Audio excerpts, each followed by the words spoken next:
Dios mío, estoy en un ataúd, pensé. Me empezaron a temblar las manos y sentí que empezaba a hiperventilar. Odiaba los espacios estrechos. También sabía que pronto me quedaría sin oxígeno, así que hice un esfuerzo para ralentizar la respiración. Aún me sentía mareada. Sale mejor con los audífonos puestos.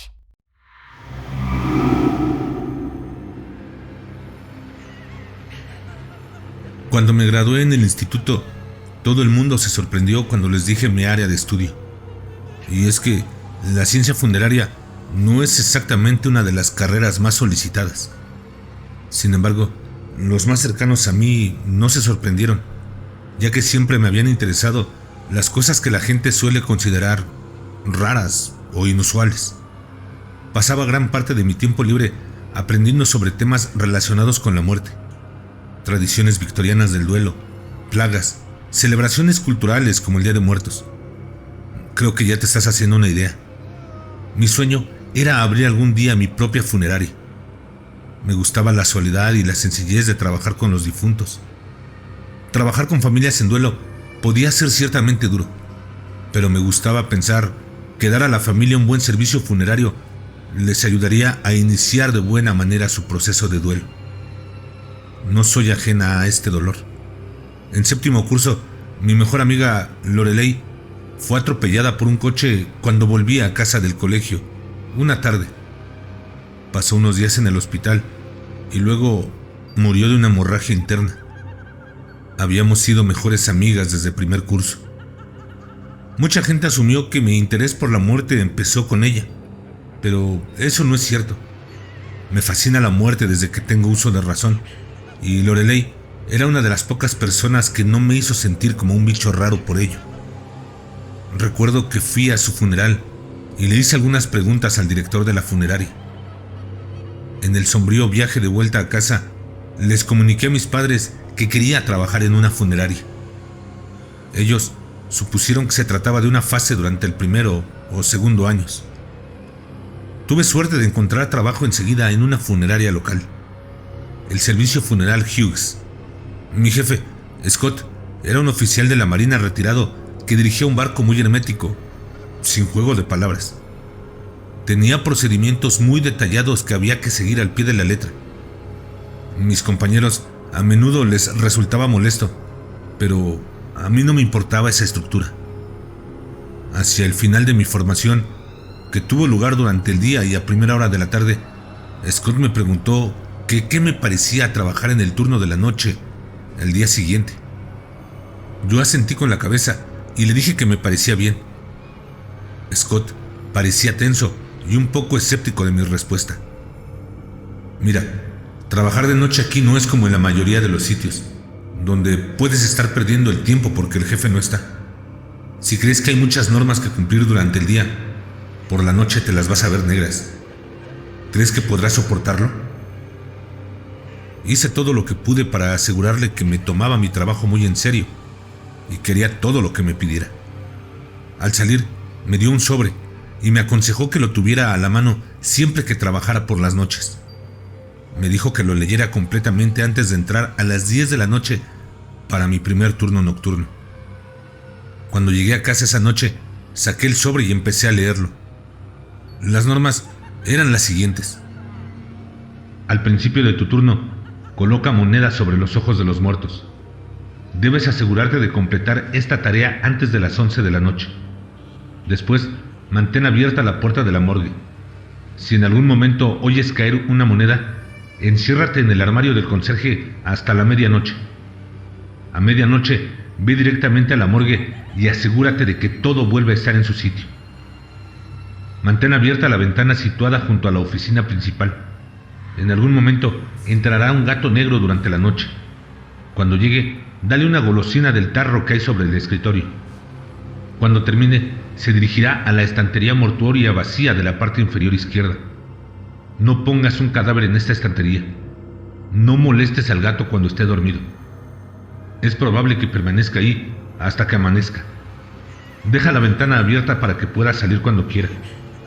Si no sigues alguno de estos pasos, una mujer alta y pálida deambulará por la habitación interior del edificio, llamándote. Esto progresará rápidamente a llantos y gritos si no consigue encontrar al gato. Los gritos continuarán durante el resto de la noche. En algún momento antes de medianoche, un hombre con uniforme de marinero aparecerá en el pasillo, mirando fijamente el reloj. Hablará y murmurará para sí mismo. No le toques, ni intentes hablar con él. Si se le interrumpe, empezará a golpearse la cabeza contra la pared. Si esto ocurre, toda la electrónica del edificio funcionará mal. Esto es permanente y habrá que sustituirlos todos. Si empiezas a oler humo, que no cunda el pánico. Es poco probable que el edificio se esté incendiando. Pasa de largo al salón para ver si hay una familia sentada ahí. Un marido, una mujer y 2 niños pequeños. Si la familia está ahí, ve a la cocina y prepara café para los padres y tazas de leche para los niños. Puedes sonreírles y saludarles con la cabeza mientras sirves, pero no les hables. Si haces esto incorrectamente, la sala se incendiará y tú serás responsable de los daños. Por último, la regla más importante. Si llega un coche fúnebre a las 3 de la mañana, abre la puerta, pero no hables con el conductor. Puede que el conductor tenga un aspecto extraño, pero no reacciones de ninguna manera ante su aspecto. El último empleado nocturno que tuvimos no siguió esta regla. Estuvo desaparecido durante más de un año. No sé con seguridad si está relacionado, pero yo no me arriesgaría. Definitivamente, esto no era lo que esperaba. No hay forma de que esto sea real, pensé. Creía firmemente en lo sobrenatural, pero este nivel de actividad en un edificio en funcionamiento era casi imposible. Me reí para mis adentros. Probablemente Scott me estaba jugando una novatada. A la noche siguiente me fui a trabajar. Kate, mi compañera de trabajo, me deseó lo mejor. Podía oír la inquietud en su voz. Con mucho gusto le recibí todos los pendientes y la acompañé hasta su coche. El silencio del lugar al oscurecer me golpeó. Puse algo de música. Eché un vistazo a la lista sin saber qué hacer. Seguramente todo era una broma, pero empecé a preguntarme si tal vez se trataba más de un ejercicio de confianza que de una novatada. Scott era muy inteligente con las personas que contrataba y se tomaba muy en serio las responsabilidades. Decidí que esta vez actuaría con cautela y seguiría las normas. Empecé tomando el tarro de monedas y las llevé al depósito. Las coloqué sobre los ojos de cada cadáver. Hacer esto me pareció extraño. Tenía la sensación de estar participando en algún tipo de ritual antiguo. A continuación, me dirigí a la oficina principal. Abrí la ventana justo a tiempo. Un gato negro prácticamente se zambulló dentro, haciéndome dar un respingo. «Hola», le dije acariciándolo suavemente. Ronroneó y pareció simpatizar conmigo rápidamente. Le di una golosina como me habían dicho y se fue al sótano de la morgue, tal como decían las reglas. No tenía mucho trabajo que hacer a estas horas de la noche, así que me senté a ver tele en el teléfono. Entonces empecé a escuchar algo. Puse el programa en pausa. Una voz grave y superficial emanaba del pasillo.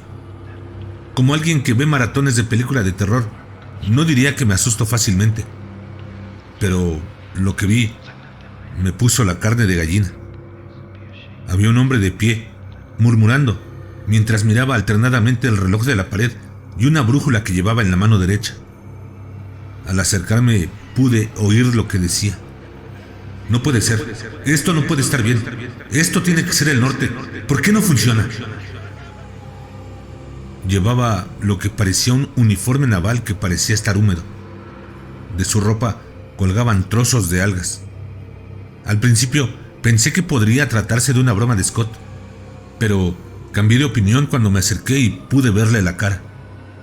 Entonces supe que no se trataba de una broma. La cara del hombre era gris y parecía estar descomponiéndose.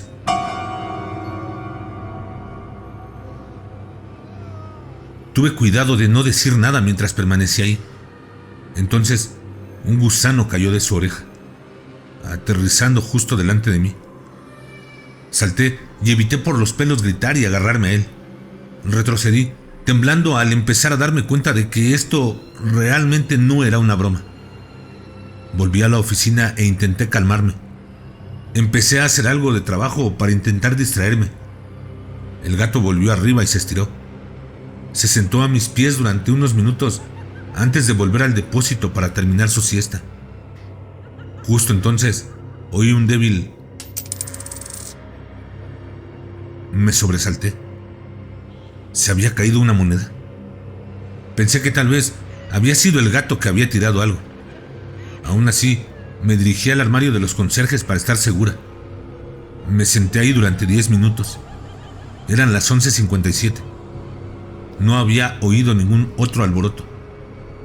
Me picó la curiosidad. La fascinación por la muerte y lo sobrenatural me dificultaban quedarme quieta. Decidí intentar echar un vistazo a la morgue justo antes de medianoche. Aunque estuviera ocurriendo algo sobrenatural, se detendría 1 o 2 minutos después de que yo bajara, ya que la carta decía que era seguro salir del armario después de la medianoche. Salí a hurtadillas. No oía ningún ruido procedente de la morgue, así que bajé sigilosamente las escaleras. Para mi consternación, la luz de movimiento no se encendió como siempre. Oí un débil ruido de arrastre. Encendí la linterna del teléfono y miré a mi alrededor. Nada parecía estar fuera de lugar. Fue entonces cuando noté movimiento en una esquina oscura. Mi linterna no ayudó mucho.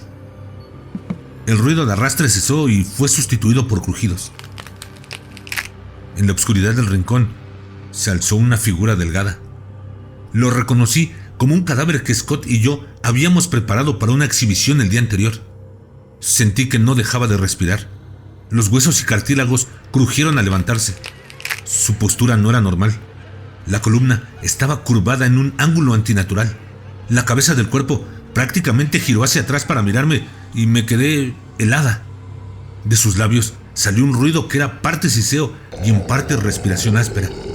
Su boca se abrió de forma antinatural, desgarrando los alambres que mantenían cerrada la boca del cadáver para la exposición. La figura se dirigió hacia mí. Vi algo en su mano, una aguja hipodérmica, las mismas que utilizamos para embalsamar. Esa cosa intentaba embalsamarme. Me di la vuelta y corrí escaleras arriba. Podía oírlo chocar tras de mí. Huesos y cartílagos crujían con cada movimiento. Sentí que una mano fría y rígida me agarraba la pantorrilla justo cuando estaba a punto de alcanzar el último escalón. Pateé tan fuerte como pude, pero su agarre se mantuvo firme. Frenéticamente sacudí la pierna y empecé a darle puñetazos. Entonces, algo cambió. Su agarre se aflojó y vi que su cuerpo se debilitaba. Miré la hora. Medianoche. Tardé más de 1 hora en asegurarme de que todo volvía a estar en su sitio en la morgue. Lo que había vivido esa noche me ha hecho cuestionarme todo lo que creía sobre la muerte y lo sobrenatural. Volví arriba para tomarme un descanso. Estaba almorzando cuando empecé a oler humo. Le eché un vistazo a la lista. Al pasar por delante del salón, vi a una familia sentada ahí, como las reglas decían. La esposa era una mujer encantadora que parecía tener unos 30 años. El marido era alto y de ojos amables. Había un niño y una niña. Ambos parecían tener unos 5 o 6 años y estaban jugando a una especie de juego de mesa, riendo y charlando juntos. Entré a la cocina para preparar café. Saqué los vasitos para darles la leche a los niños. Para mi consternación, solo quedaba muy poca leche. Estuve dándole vueltas a qué hacer por varios minutos y decidí dividir la leche por la mitad entre los 2 vasos. Acabó siendo aproximadamente 1/4 de taza. Esperaba que fuera suficiente para cumplir la 4ª regla. Volví al salón y presenté ansiosamente la bandeja a la familia sin decir una palabra. Los padres aceptaron amablemente el café. Los niños miraron las tazas de leche durante un momento antes de aceptarlas. Los padres parecieron darse cuenta. Retrocedí un momento, temiendo a cómo pudieran reaccionar. Vaya, realmente tenemos que ir a la tienda, dijo la mujer. El marido asintió y volvió a prestar atención al juego. Exhalando un suspiro de alivio, retrocedí y me dirigí de nuevo a la oficina. Intenté distraerme con un podcast y algunas tareas domésticas. Había terminado todo mi trabajo real, pero seguía sintiendo la necesidad de mantenerme ocupada. Una hora más tarde, empezaba a sentirme normal de nuevo, pero no estaba segura de trabajar el turno de noche, aunque probablemente podría hacerlo de vez en cuando. Entonces, oí que llamaban a la puerta de atrás. Eché un vistazo a la lista. Sabía que la última regla era posiblemente la más importante. La regla decía: si llega un coche fúnebre a las 3 de la madrugada, abre la puerta, pero no hables con el conductor. Muy fácil. Los golpes se hicieron más fuertes a medida que me acercaba a la puerta trasera. La abrí y di un paso atrás. Era un hombre delgado y extremadamente alto que llevaba una larga gabardina negra. Llevaba un sombrero que cubría la mayor parte de la cara, salvo los labios finos y las mejillas hundidas. Empujaba una camilla que parecía tener un cuerpo cubierto por una sábana blanca. Llevó el cuerpo al depósito de cadáveres. Ya estaba saliendo, llevando la camilla al coche fúnebre, cuando ocurrió. Vi que se caía un llavero del tablero del conductor cuando se iba. La tomé e impulsivamente dije: «¡Señor!». Inmediatamente me di cuenta de mi error y me cubrí la boca, esperando que no lo hubiera escuchado. Pero no tuve tanta suerte. Se dio la vuelta lentamente y empezó a caminar hacia mí. Retrocedí y luego eché a correr mientras él seguía acercándose a mí. Le oía acercarse a mí. De repente sentí que unos brazos huesudos me agarraban el torso. A pesar de ser tan delgado, el conductor tenía una fuerza sobrehumana que me dominaba fácilmente. Me tapó la boca y la nariz con un trapo. Me mareé y sentí que se me iba la conciencia.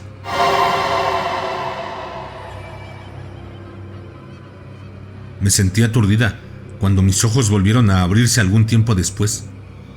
Esforcé la vista para averiguar dónde me encontraba, pero estaba completamente a obscuras. Me quise incorporar, pero no pude. Mi cabeza chocó contra una pared. Intenté estirar los brazos a mi lado, pero chocaron contra las paredes laterales de donde estaba tumbada. Sentía un material aterciopelado debajo de mí. Palpé mi bolsillo en busca de mi teléfono. Cuando lo encontré, encendí la linterna para echar un vistazo. «Dios mío, estoy en un ataúd», pensé. Me empezaron a temblar las manos y sentí que empezaba a hiperventilar. Odiaba los espacios estrechos.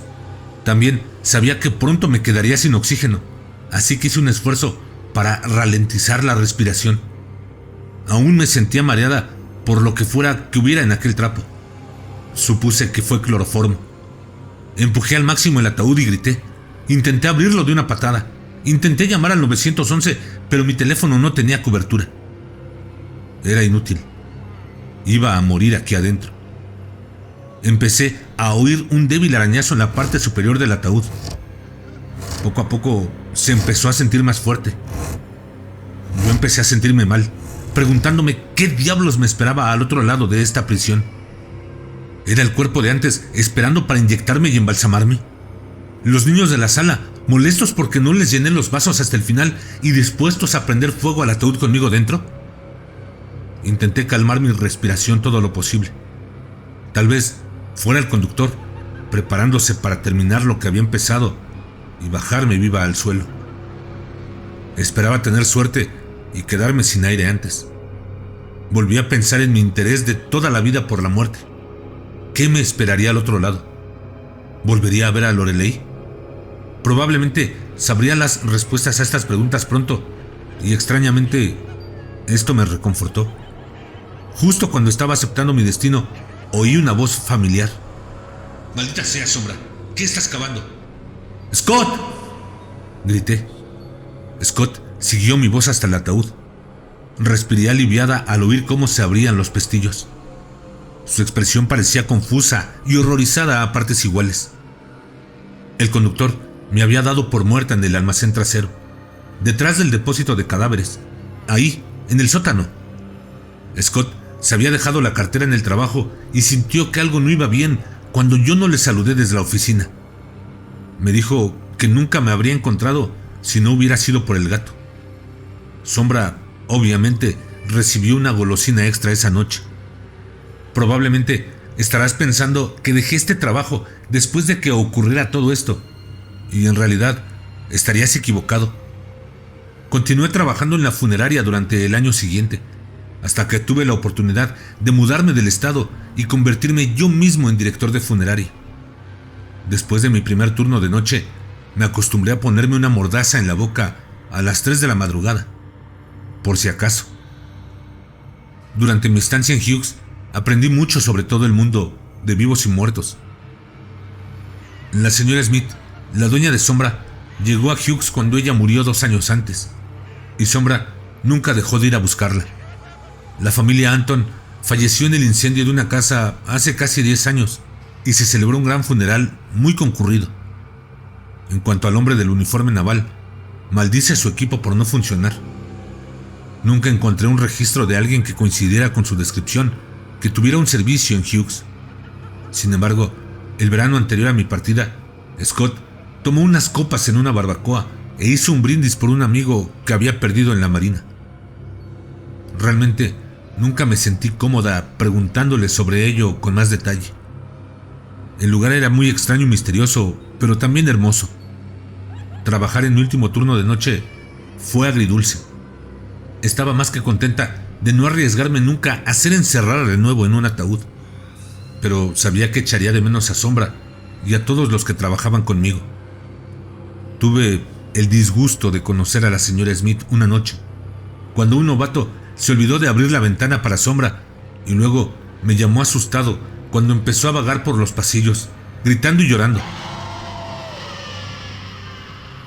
Me propuse instalar una puerta para gatos. Por suerte, no se produjo ningún incendio ni avería durante mi estancia ahí. La última noche que trabajé, el conductor llegó como de costumbre a las 3 de la madrugada. Ya tenía la cinta sobre la boca como recordatorio de que no debía hablar. Abrí la puerta y me aparté como de costumbre. Entregó un cadáver, como era habitual, y luego se dirigió de nuevo al coche fúnebre. Su comportamiento era diferente esta vez. Era mucho más lento en sus movimientos y se detuvo a mirarme antes de marcharse. Algo que nunca había hecho. Sus ojos rojos y amarillos se clavaron en los míos. Sentí un escalofrío que me recorría la espalda. Esto no debería estar pasando. Nunca habíamos tenido ninguna interacción. Bueno, excepto la vez que hablé por accidente. Continuó mirándome fijamente. Era casi como si supiera que esta sería la última vez que iba a verme. Pude sentir una fuerte emoción en su expresión. Intuí que podría ser ira o culpabilidad. No cometería el error de volver a hablar con él, pero se me ocurrió otra idea. Cogí un cuaderno del escritorio y escribí: ¿Qué eres? Se lo entregó. Miró sorprendido y empezó a escribir sin romper el contacto visual para mirar el papel. Me lo entregó y yo lo tomé. Me agarró la mano y la apretó con esa fuerza sobrehumana que recordaba tan vívidamente. Intenté apartarme, pero me invadió una extraña sensación. Ya no estaba en la funeraria. Estaba en el asiento del copiloto de una carroza fúnebre. El conductor era un hombre de unos 30 años. Hacía sol afuera y cantaba una canción de los 90 en la radio. Se detuvo en un cruce, miró a su alrededor y empezó a conducir hacia adelante. De repente, oí el sonido desgarrador de metal contra metal chocando. Un coche lo había embestido. El conductor estaba ensangrentado y desfigurado. Parpadeé y estaba fuera del coche, viendo cómo los paramédicos intentaban liberarlo. Al final, lo declararon muerto en el lugar y se lo llevaron en una camilla, cubierto con una sábana blanca. En el arcén había una mujer de unos 30 años llorando en brazos de la policía. De pronto volví a la funeraria. El conductor se había ido. En mi nuevo trabajo nunca conté a nadie los detalles de lo ocurrido en Hughes. Solo había una persona que lo supo y siempre lo entendió: mi mujer Kate. Antes, mi compañera de trabajo en Hughes. Nuestra funeraria en Georgia tiene mucho éxito. Siento que tengo un aire de empatía y respeto por los muertos que ayuda a las familias a confiar en mí. Es cierto que hay algunos sucesos extraños, sobre todo por la noche, pero no pasa nada, porque yo siempre sigo las normas.